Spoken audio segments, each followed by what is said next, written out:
प्रलय आ चुकी है। दो जुड़वा महातूफान मेखला और हिगोस ने ताइवान से लेकर जापान तक ऐसा हाहाकार मचाया है कि पूरी दुनिया कांप उठी है। 108 किलोमीटर प्रति घंटे की रफ्तार से चलती मौत की हवाएं, खिलौनों की तरह डूबती गाड़ियां और जापान में 10 लाख लोगों का पलायन। क्या ये दुनिया के अंत की शुरुआत है? देखिए इस रिपोर्ट में प्रशांत महासागर से उठी कुदरत की सबसे खौफनाक विनाश लीला।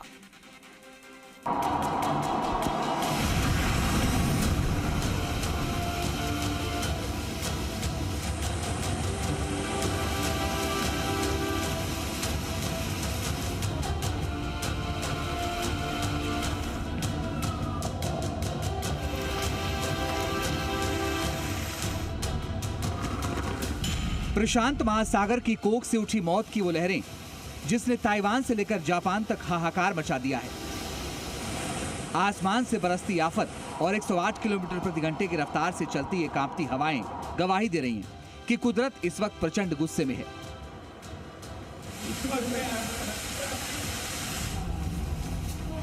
देखिए इन तस्वीरों को। गाड़ियां पानी में तिनके की तरह डूब चुकी हैं।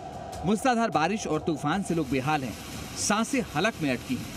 ताइवान पानी पानी हो चुका है और अब यही विनाशकारी मंजर जापान को निगलने के लिए आगे बढ़ रहा है। आखिर क्यों ये तबाही इतनी डरावनी है?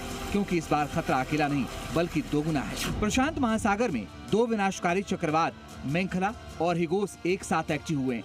मौसम वैज्ञानिकों के मुताबिक ये दोनों जुड़वा तूफान समंदर के बीचों बीच आपस में टकराने वाले हैं। विज्ञान की भाषा में इसे फुजीवाड़ा इफेक्ट कहा जाता है।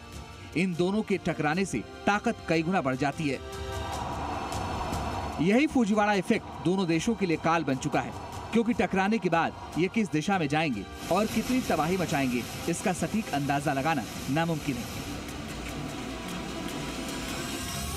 इस दौरे चक्रवाती सिस्टम का पहला और सबसे क्रूर प्रहार हुआ है ताइवान पर, जहां दक्षिणी और पश्चिमी हिस्सों में ऐसी मूसलाधार बारिश हुई है कि पूरा द्वीप समंदर जैसा दिखने लगा है। पहाड़ी इलाकों में मलबे का सैलाब यानी डेब्रिस फ्लो का रेड अलर्ट जारी है। अब तक रिकॉर्ड तोड़ 88 सेंटीमीटर तक बारिश दर्ज हो चुकी है। इस आफत ने जिंदगियां लीलनी शुरू कर दी है। दक्षिण बंदरगाह शहर कांगशुंग में बाढ़ के तेज बहाव में बहने से एक 73 साल की बुजुर्ग महिला की दर्दनाक मौत हो गई। वहीं हिंसनुचू काउंटी में पानी में पूरी तरह डूब चुकी एक कार के भीतर से 49 साल की महिला का शव बरामद हुआ। एक 65 साल के बुजुर्ग खेत पर गए थे जो इस सैलाब में लापता हैं।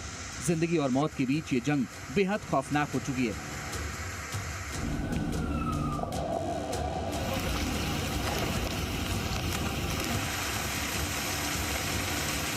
ताइवान को जख्म देने के बाद अब इस तूफान का रुख जापान के मुख्य द्वीपों क्यूशू, शिकोकू और होन्शु की तरफ है। जापान के सबसे बड़े शहर टोक्यो, ओसाका और नागोया इस वक्त सीधे मौत की जद में है।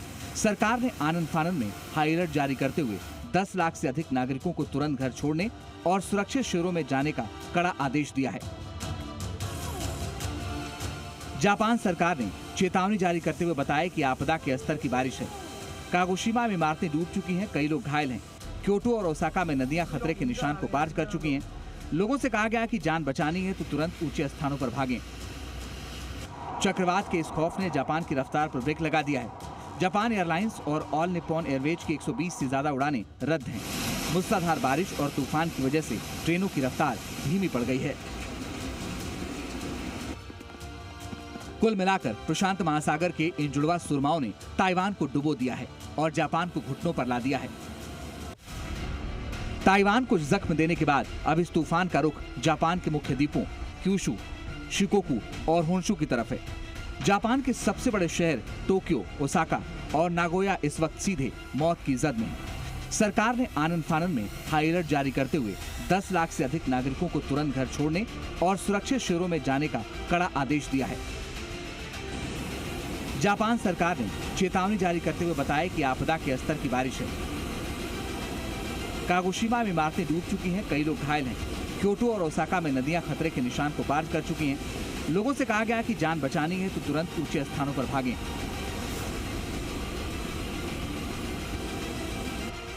चक्रवात के इस खौफ ने जापान की रफ्तार पर ब्रेक लगा दिया है। जापान एयरलाइंस और ऑल निप्पॉन एयरवेज की 120 से ज्यादा उड़ानें रद्द हैं। मूसलाधार बारिश और तूफान की वजह से ट्रेनों की रफ्तार धीमी पड़ गई है। कुल मिलाकर प्रशांत महासागर के इन जुड़वा सुरमाओं ने ताइवान को डुबो दिया है और जापान को घुटनों पर ला दिया है। कुदरत के इस महाविनाश से बचने के लिए अगले 48 घंटे दोनों देशों के लिए बेहद भारी हैं। ब्यूरो रिपोर्ट, जी मीडिया।